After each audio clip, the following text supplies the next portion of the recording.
Il vous envoie dans Matthieu 28, 19. Ils vont vous dire que la Trinité est de mystère. C'est ce qu'on nous a enseigné. Dieu est un Dieu en 3 personnes. Ça vous dit. Vous n'avez pas besoin d'être offusqué. C'est parce que la personne ne comprend pas la révélation, la progression de la vérité. Regardez, quand nous allons de Genèse, Genèse 22, verset 9 et 14.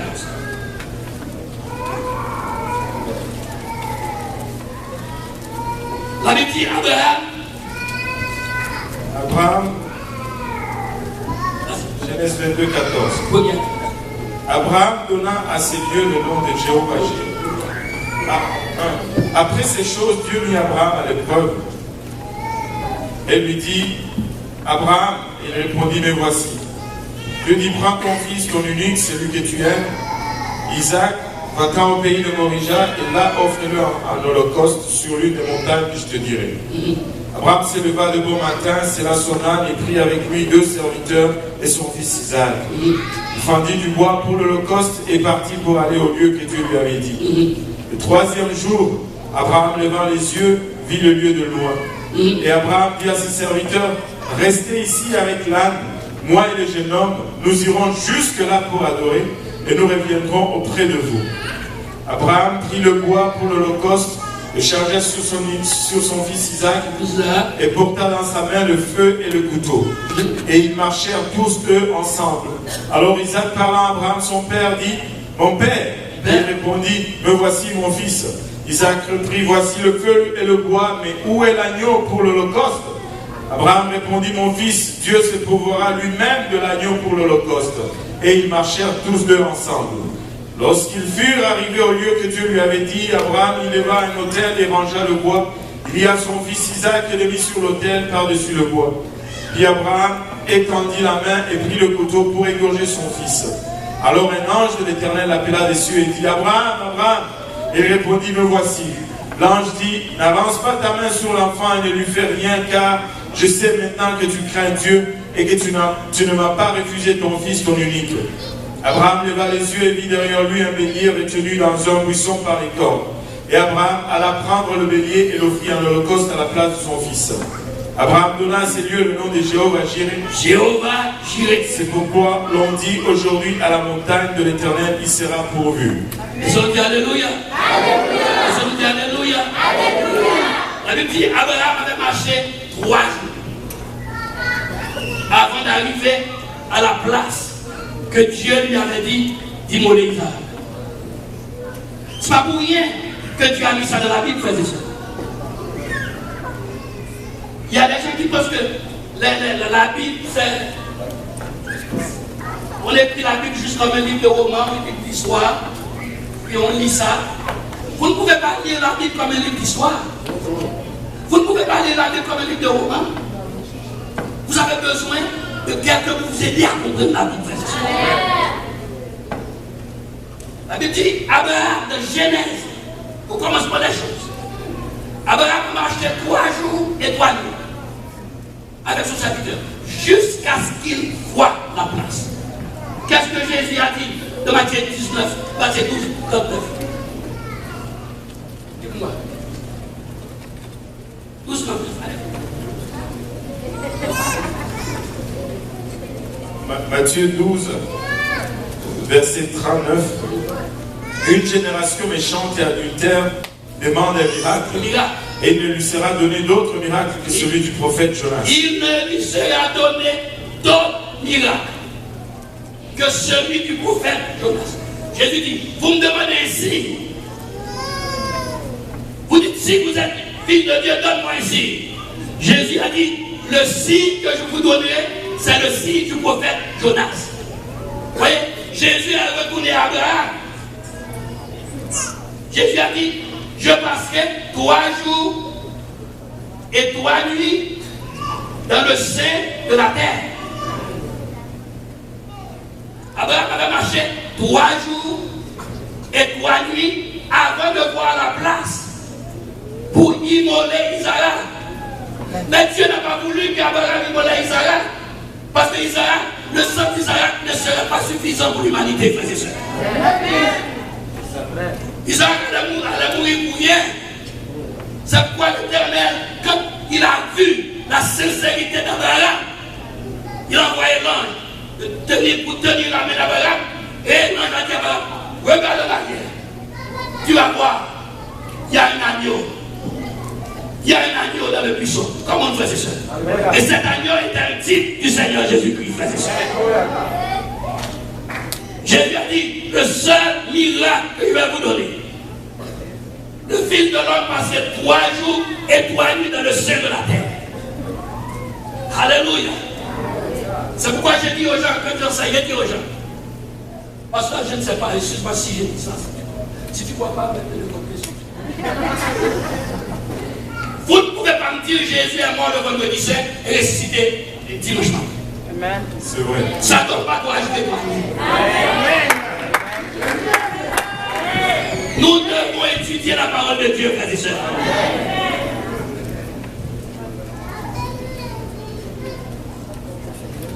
Il dit Abraham a marché 3 jours et 3 nuits avant de voir l'agneau. Avant que le vrai agneau, voilà Dieu, qui est Jésus-Christ, alléluia, qui est le chef, le consommateur de notre foi, alléluia, et même puisse révéler cette église, il faut qu'il passe à 3 jours et 3 nuits dans le sein de la terre. C'est pourquoi à sa résurrection, alléluia, gloire à Dieu, Paul a dit, mort où est ta victoire, mort où est ton aiguillon, la mort a été applaudie dans la victoire. Je bénis l'Éternel, alléluia, parce qu'il est ressuscité, je suis ce que je suis ce soir. Parce qu'il a été ressuscité, alléluia, je crois, alléluia, gloire à Dieu, je suis.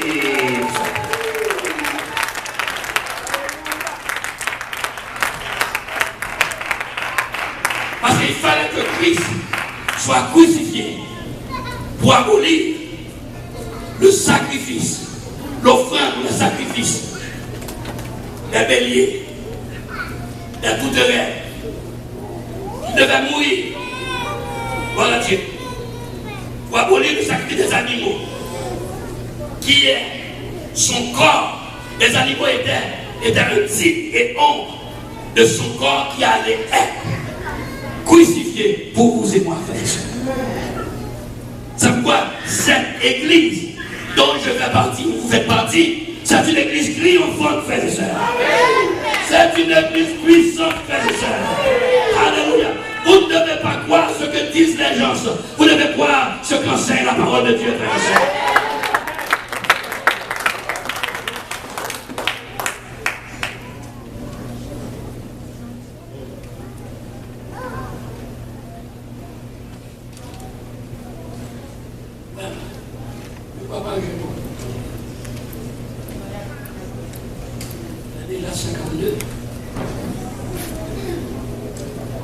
Alléluia. Alléluia. Pascal, continue. Amen. C'est une pause. Amen. Je vais prendre encore un autre exemple. La petite dame. Laissez-moi aller dans l'exemple 28. Vous avez une mine d'or dans votre main, vous ne savez même pas. C'est pourquoi vous voyez que vous arrivez chez les gens, ils donnent leur Bible à leurs enfants. Les enfants déchirent les pages. Comme moi, quand j'étais petit, j'ai déchiré les pages de dictionnaire de mon père, faisait des petits bateaux. Je comprenais pas. Votre Bible est importante, frères et sœurs. Avant de mettre votre téléphone cellulaire dans votre sac, mettez votre Bible avant, frères et sœurs.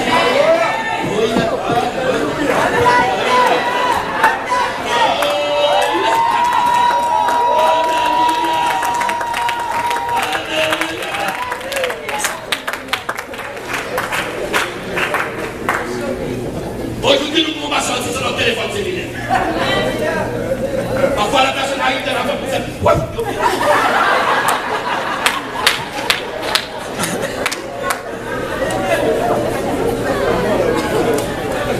il faut pas dire aujourd'hui ma Bible.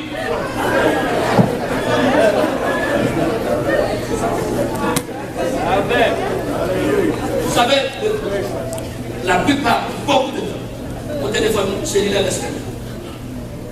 Vous allez trouver toujours quelqu'un qui va vous ennuyer. Amen. Parfois, je me suis dit, comment il sait que je suis ici pour m'appeler? C'est que vous avez un téléphone fixe à la maison. Si tu n'es pas là, tu ne vas pas répondre. Mais quand vous avez un téléphone cellulaire, parfois il y a des accidents de voiture. Tu cherches dans ta poche. Comme ça, tout son sac. Plus souvent, parfois, ce sont des conversations faites. Inutiles. Des choses qui ne vont pas vous réjouir le cœur. Une compagnie qui a dit, tu as oublié de payer ton billet. Là, tu ne dois pas dire qu'ils n'ont pas joué. Hein? Si tu n'avais pas téléphone cellulaire, le fil tira. Poche-lui. On peut faire poche. C'est nous mettre notre Bible avant toute chose. Vous devez avoir des questions pour le pasteur. Amen. Amen. Amen, non? Amen. Amen. Le pasteur Serge, il doit avoir des questions pour toi. Amen. Moi, je déteste les gens qui n'ont pas de questions. Amen. Amen.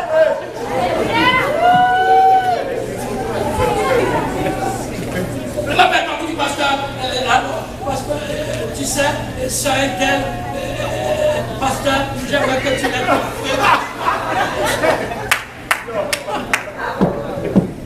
Tu sais ce que je dis? Débrouille-toi avec ça, avec société. C'est votre frère, c'est votre soeur. Et le plus souvent, vous parlez la même langue.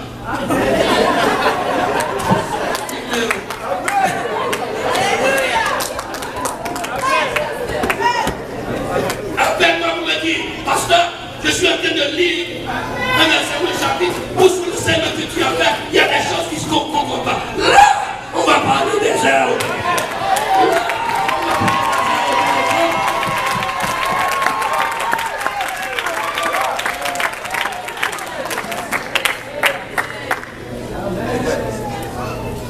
J'étais en Guadeloupe la dernière fois, un frère de l'église.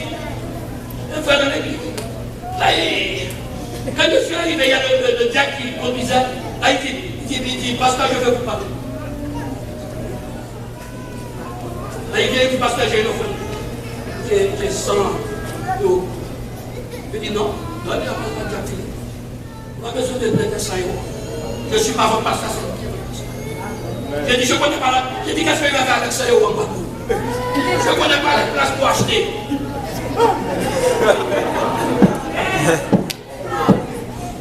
Donne-lui les 100 euros, il va prendre soin de moi. Quand vous travaillez avec des gens qui ne scrutent pas la Bible, ils ne vous aident pas à avancer. Quand vous prêchez, c'est pourquoi aujourd'hui on prêche, on commence à inclure dans les enfants. Ils prêchent. Parce qu'ils ont peur des questions. Moi j'aime ça, quand vous me posez la question. Amen. Si je ne connais pas la réponse, je serai honnête pour vous dire que je n'ai pas la réponse. On va demander à le pasteur. C'est ce que je fais le plus souvent. Alléluia. Je demande à d'autres pasteurs. Et je passe cette réponse. Parce que nous n'avons pas la science infuse. Amen. Je ne peux pas connaître d'autres choses. Amen. Mais ça montre que mon peuple avance. Ça montre que mon assemblée avance. Ça veut dire que je ne peux pas dire n'importe quoi devant mon assemblée. Parce qu'ils connaissent la parole de Dieu.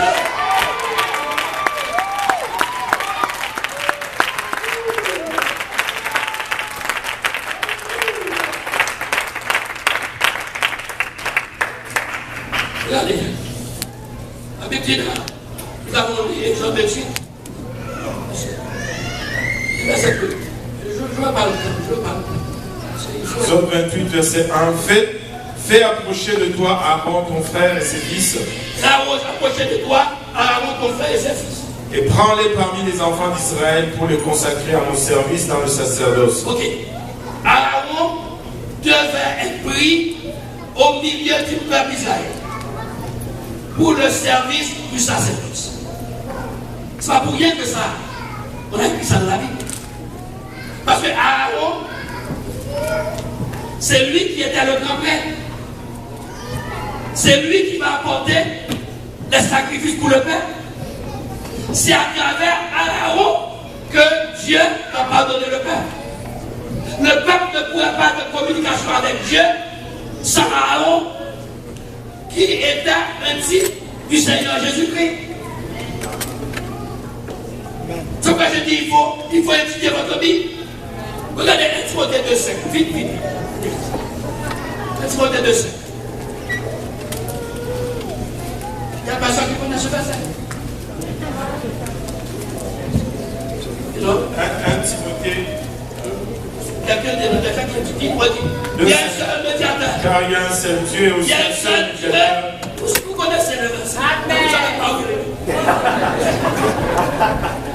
Dit, après la première fois que vous entendez ça, vous ne savez pas, parce que vous ne le lisez pas souvent. Vous ne le souvenez pas de votre vie. Il dit, il y a un seul Dieu et un seul médiateur. Jésus-Christ, pas Jésus-Christ Dieu. Jésus-Christ Dieu ne pouvait pas être le médiateur.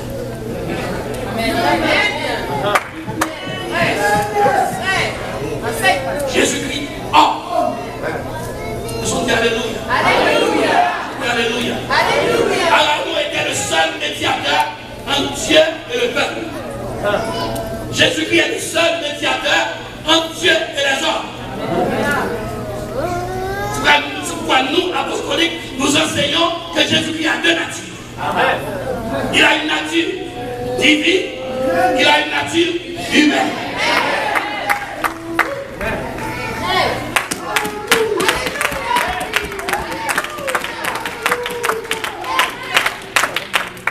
Comme homme, il est votre médiateur. Amen. Nous sommes dit Alléluia. Il est mon médiateur. C'est pourquoi je peux donner au diable n'importe quel nom. Personne qui est capable. Amen. Nous avons un médiateur. Nous avons quelqu'un qui est en arrière de nous, frères et sœurs.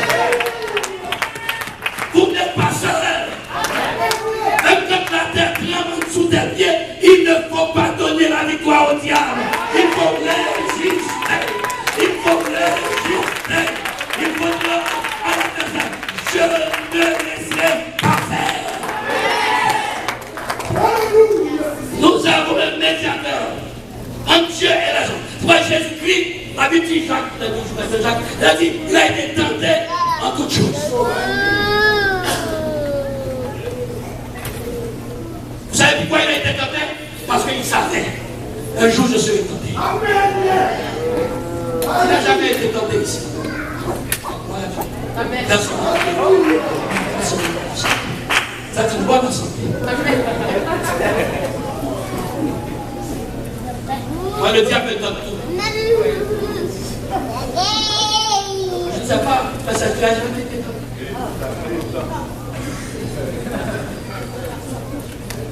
Parce que aussi, enfin, ce que je ne vais pas regarder, c'est sur ça que mes yeux.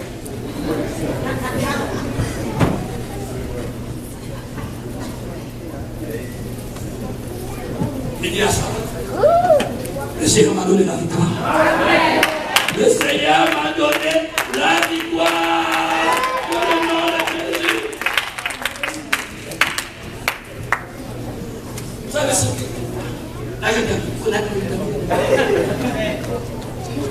peut-être l'année prochaine, je prépare, c'est pas dans le monde. Nous sommes une famille.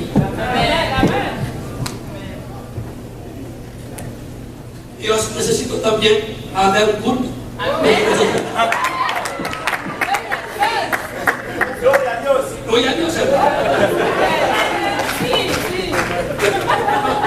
Nous sommes dit Alléluia. Alléluia. Nous sommes dit Alléluia. Mettez-vous debout bien.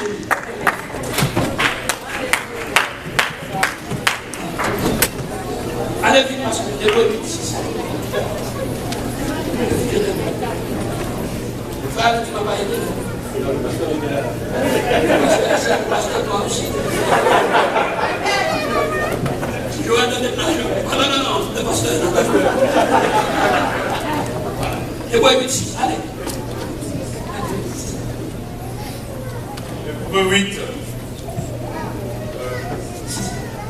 versets 6 à 13. Mais maintenant, il a obtenu un ministère de temps supérieur, qu'il est le médiateur d'une alliance plus excellente. Alléluia. Il est le médiateur d'une alliance plus excellente que l'ancienne alliance. Continue, pasteur. Qui a été établi sur les meilleures promesses. Oh, gloire à Dieu. En effet, si la première alliance avait été sans défaut, il n'aurait pas été question de la remplacer par une seconde. Car c'est avec l'expression d'un blâme que le Seigneur dit à Israël: voici le jour vient, dit le Seigneur, où je ferai avec la maison d'Israël et la maison de Juda une alliance nouvelle, non comme l'alliance que j'ai traitée avec leur père, le jour où je les saisis par la main pour me faire sortir du pays d'Égypte. Car ils n'ont pas persévéré dans mon alliance, et moi aussi je ne me suis pas soucié d'eux, dit le Seigneur. Mais voici l'alliance que je ferai avec la maison d'Israël. Ce jour-là, dit le Seigneur, je mettrai mes lois dans leur esprit. Je mettrai mes lois dans leur esprit. Les lois ne seront plus une table de pierre, ils seront dans nos esprits, dans notre cœur, frères et sœurs. Je les écrirai dans leur cœur.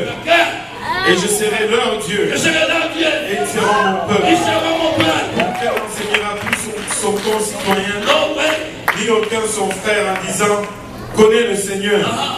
Car tous me connaîtront, depuis le plus petit jusqu'au plus grand d'entre eux. Parce que je pardonnerai leur iniquité et que je ne me souviendrai plus de leur péché. Il est notre Rédempteur. Il est notre avocat.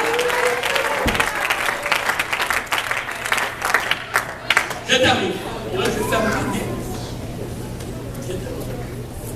Il dit, si la première alliance était sans défaut, on n'aurait pas besoin d'avoir une alliance.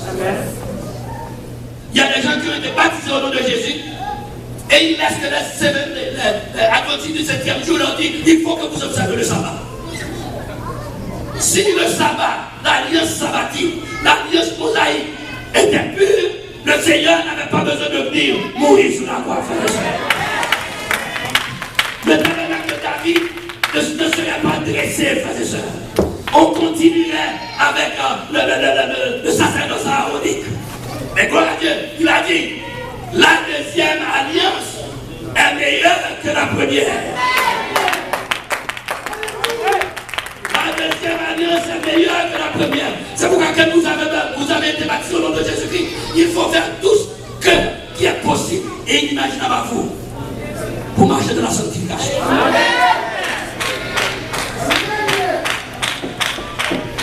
Il ne faut pas ressembler avec le monde.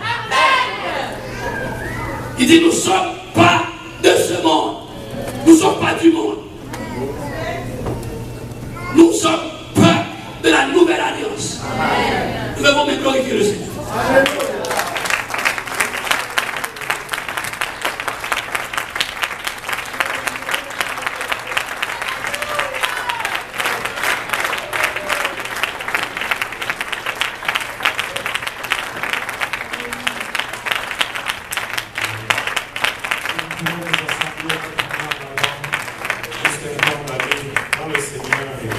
De remercier pour cette nouvelle alliance. Et il y a quelqu'un qui vient pour être baptisé aujourd'hui. Je vais demander à la personne de se faire accompagner dans le